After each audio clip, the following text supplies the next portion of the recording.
It's hard to imagine now, but one day a public project may be built right through this neighborhood. The sounds of children playing and scenes of families gathering for backyard barbecues would be replaced by the construction of a needed highway, airport, or a similar public works project.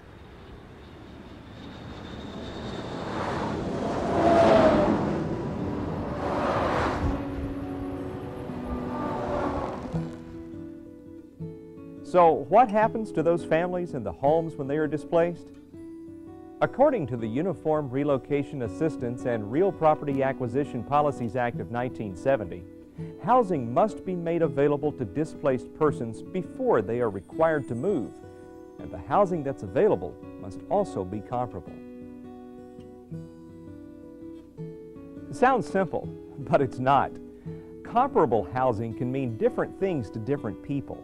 As defined in federal regulations, a comparable dwelling is one which is functionally equivalent and substantially the same as the acquired dwelling. For example, this home has 8 rooms, 4 bedrooms, 2 bathrooms, a living room, and a dining room. The size of the home?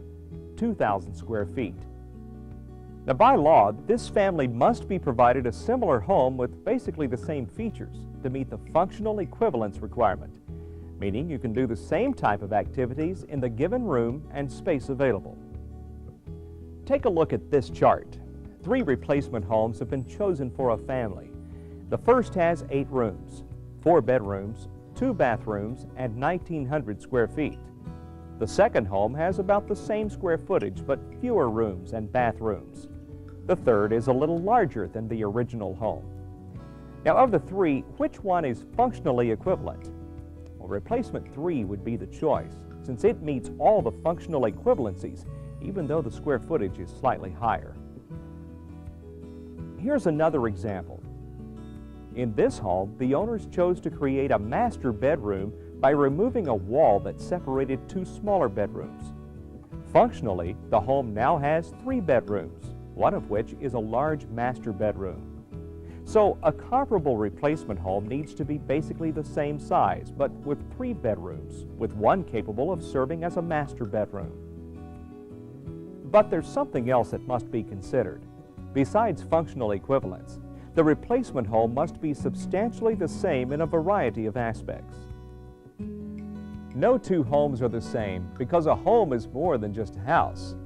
To determine what is substantially the same, you must consider several points spelled out in federal regulations. First, is the agency-selected replacement home located in an equally desirable neighborhood? You must make sure the new home is not located in an area subject to unreasonable and adverse environmental conditions, like next to an airport or a landfill. The replacement home should also be located on a typical sized site with customary landscaping, and it must be sufficient in size to accommodate the occupants. When choosing comparable housing, we're looking for an area that is free of any adverse environmental conditions. And by that we mean we're choosing a neighborhood similar to what they're in today. We would not look in a neighborhood that was next to a junkyard or next to a sewer treatment plant. For example, this is a most unusual home. It was originally a convent, and it's over 150 years old. Inside, it has all the modern conveniences. You know, we're really concerned about this project. We don't think that you'll be able to replace the home that we have. Not only is it a very large home, and we have a lot of sentimental attachment to it, but also it's an historic home. Come on, let me show you around. Our home has a total of 10 rooms. There's 5 bedrooms, 3.5 baths, and approximately 3,800 square feet of living area. Another feature that our house has that you don't usually find in the city is that we have a full side yard with a pond on it. There are other homes in the neighborhood built about the same time, but most lack the same square footage. There are modern replicas of older homes nearby, but they are smaller. In a nearby neighborhood, there are similar-sized homes, but they tend to be much more expensive. The area is considered more desirable than the subject neighborhood. The homes are clustered around a small landscaped park and are constructed of better materials. The dilemma we face is to replace the home in a much more expensive neighborhood or consider a home lacking certain amenities of the subject property. Situations like this are common. While determining a replacement home, use reasonable judgment and consider trade-offs which offset amenities that may be lacking. Since no two homes are exact twins, we need to use a reasonable degree of judgment. For example, a 30-year-old home in excellent condition might be considered comparable to a 10-year-old home in average condition. Earlier we mentioned availability of housing. Remember, you cannot require someone to move until another comparable dwelling is made available. So how is a home made available? For homeowners and tenant occupants, the government will make a replacement unit available by guaranteeing adequate funds to purchase or rent a comparable replacement dwelling. The payments are called replacement housing payments. They are often referred to by a wide variety of names such as rental subsidy, purchase supplement, or price differential. Housing is made available by providing additional funds to assist with renting or purchasing a replacement home. The next important step: when does the replacement housing need to be available? You must be able to offer the displaced homeowner an actual dwelling they can occupy at two critical time periods. The first, when calculating the replacement housing payments, the amount must be based on a unit that is available. Second, at the time you actually ask a person to move, you may not issue a notice to vacate unless housing is immediately available. Now that we know about comparable housing and when it must be available, it's time to look into some other requirements of the Uniform Act. The housing we use to compute payment eligibility and the housing that a family ultimately purchases must be decent, safe, and sanitary, or DSS. Replacement homes must meet 6 minimum DSS standards. First, they must be structurally sound. In other words, in good repair and weather-tight. They must have a safe wiring system, meeting local electrical code requirements. There must be adequate heating if necessary and adequate space for the intended occupants. That includes a bathroom in good working order and a kitchen for all types of dwellings other than sleeping rooms. DSS also requires safe egress or exit to an open space at ground level and be reasonably barrier-free for handicapped persons. Location is another key factor when considering replacement housing.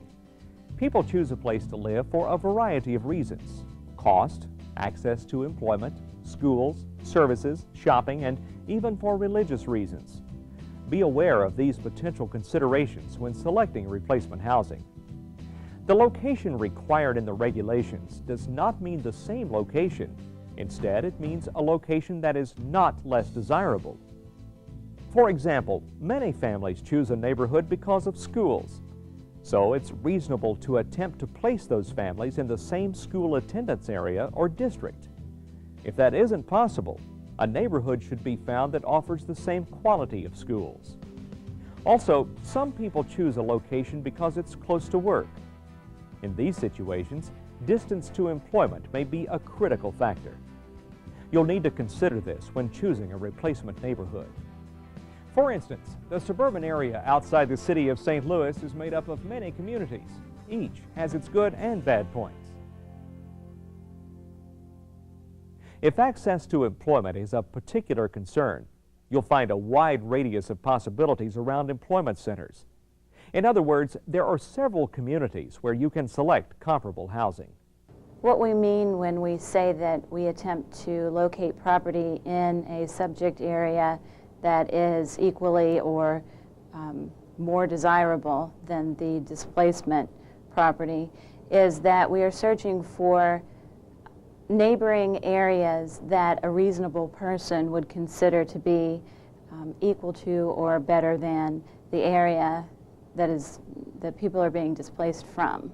Remember, location issues are subjective and people will have different opinions.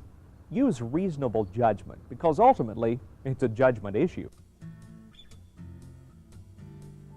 A comparable replacement dwelling must also meet the financial means of the displaced person or family.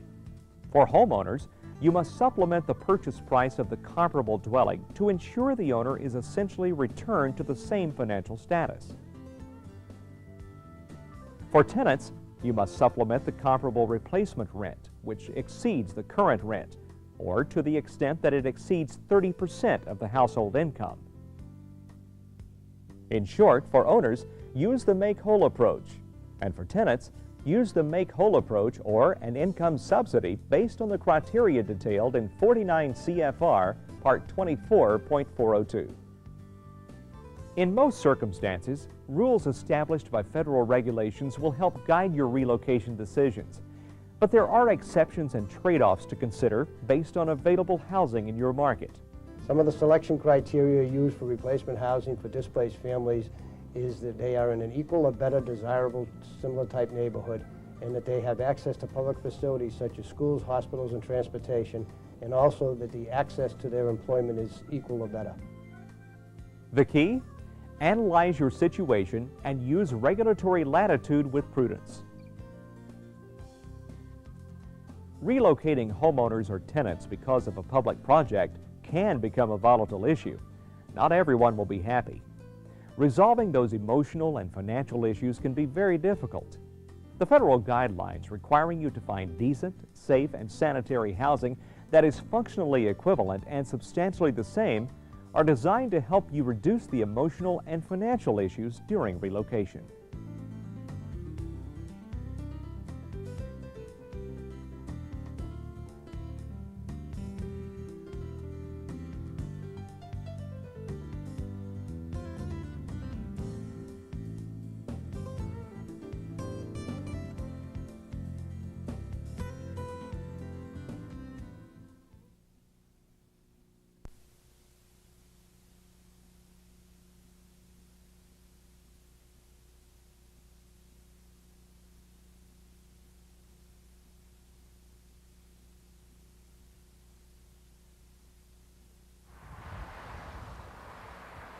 When you drive to and from work on today's modern transportation system, rarely do you think about the complexities of planning and building highways.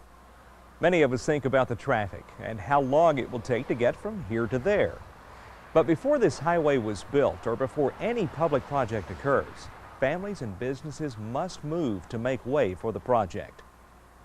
In this video, we want to look at assistance that must be offered to businesses displaced by public projects. Whether it's a new highway or any other public project, the Uniform Act requires government agencies to provide advisory assistance and moving cost payments. Each business has its own specific needs, but generally advisory assistance means an agency must provide services to minimize the impact of the move. For example, you might offer a list of potential business sites for relocation. You might also provide zoning information or help the affected business with filling out governmental claim forms. Financial payments necessary to relocate a business and its personal property fall into three categories. They are reimbursements for actual moving costs, reestablishment payments, and fixed payments. Let's discuss the first of these payments, the actual, reasonable, and related expenses. There is no financial cap to these actual costs, and the benefits can be substantial. Public agencies are required to make reasonable and necessary payments to relocate the personal property of a business. Here are some actual costs an agency must pay in the relocation process.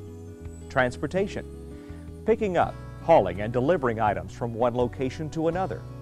Packing, including crates, boxes, and pallets, anything that needs to be packed before being moved. This cost also includes labor to get the job done. Disconnects and reconnects. Both can potentially be significant payments. It means you must dismantle and reinstall equipment, machinery, and other items. More on this a little later. Storage. Occasionally, you must pay to store certain items that cannot be immediately moved. You can pay for replacement value insurance and pay for licenses or permits and certifications required of the business moving from one location to another. Losses. The performing agency can also pay the replacement value of personal property lost, stolen, or damaged in the move. There are also professional services. You may offer these support services to plan a move and the reinstallation of personal property. Payments can also be offered for replacement signs and stationery made obsolete by the relocation. A business may also choose to abandon property, that is, not move specific items yet receive payment for them. Likewise, a business may choose not to move an item and replace it at the new location with a substitute item. You can assist with the purchase of this substitute. Payments are also available for sale costs such as advertising, if you require the business to sell items of personal property as part of the move. The option to abandon items or substitute items provides great flexibility to the business. When the business operator fully understands their options, they find it useful. Let's look in more detail at one of the moving cost benefits, the disconnect-reconnect payments. Consider this example of moving heavy machinery. This metal lathe will require dismantling and disconnection of utilities. To prepare it for moving, someone knowledgeable about this type of machinery generally performs this work. The person is often referred to as a rigger or millwright, and he could be responsible for disconnection of compressed air, gas, water, electricity, or control connections. The machinery must also be lifted and moved to a truck for hauling. In this project, a forklift is used to move the lathe which had been placed on a pallet. Once the lathe is delivered to the new site, the installation and reconnection process begins. Pads or foundations to accommodate the equipment are sometimes needed. They are typically footings made of concrete. The machine is then anchored to those pads to prevent movement. Next, all of the services like utilities, water, air, and gas are connected. Finally, the equipment is ready to run at the new location. One of the complicating factors of moves such as this one is determining to what extent the provisions of utilities should be included as part of the move. The regulation provides some guidance, but it is designed to cover a large variety of circumstances. In this particular instance, the electrical distribution bus is real estate. In industrial plants such as this one, it is routinely valued as a part of the real estate. The individual electrical takeoffs from the bus are personal property, typically abandoned in place, and should be replaced as part of our moving payment. Additionally, when you move machinery, you could lose certain grandfathering for the installation or method of operation of the machinery. If you move across state lines or even to another city, various code requirements may dictate how the machinery is installed. The only legally proper way to reinstall a piece of equipment is in compliance with local codes. You may consider code-required modifications that are directly associated with a specific item of personal property to be part of the move cost. These modifications cannot be general modifications to the entire building or property, but must be directly associated with the equipment. When Barrett & Gould moved their equipment to this new location in New Hampshire, the company was requested to install a safety barrier around each piece of equipment. The state agreed to pay for additional safety barriers around the machines because in the previous location, certain machines were situated in such a way that they would either be up against a wall or in some way there would limit access, personnel access to the machines. Whereas in this current location, the way the machines are situated, we had to provide, in order to be up to code, we had to provide a personnel barrier to keep people away from the machine. Another requirement, increase the general level of lighting in the plant. The physical barriers around the work area of each machine are a reimbursable moving cost since it is a code requirement associated with a specific item of personal property. However, the increased amount of general lighting is not considered a moving cost since it is an improvement to the whole facility. But you could provide some payment for general lighting improvements in a category we call reestablishment. These are additional costs beyond the moving benefits and principally associated with the replacement location as opposed to the personal property. The following are benefits associated with reestablishment of a business. Code work. You can authorize payments to improve or repair the replacement business site to meet any governmental code. For example, remember the discussion about Barrett & Gould's lighting improvements? Payments for code requirements may be the proper category to pay for improved general lighting. Certain modifications to accommodate the business in its replacement location are acceptable costs. You also have the authority to pay for exterior signs identifying the new business location and pay for utility hookups from their source to the building. Licenses, permits, and fees are acceptable costs, but you might consider paying for this with the moving cost expenses. You may recall that licenses and permits are also allowed as a moving cost. The distinction between the two is that those licenses associated with the business entity are moving costs, such as a license to conduct business. Those associated with the new location are usually a reestablishment cost, such as an occupancy permit. You can pay for testing and studies associated with moving a business. These include marketing studies, soil testing, and feasibility reports that help a business select a new location.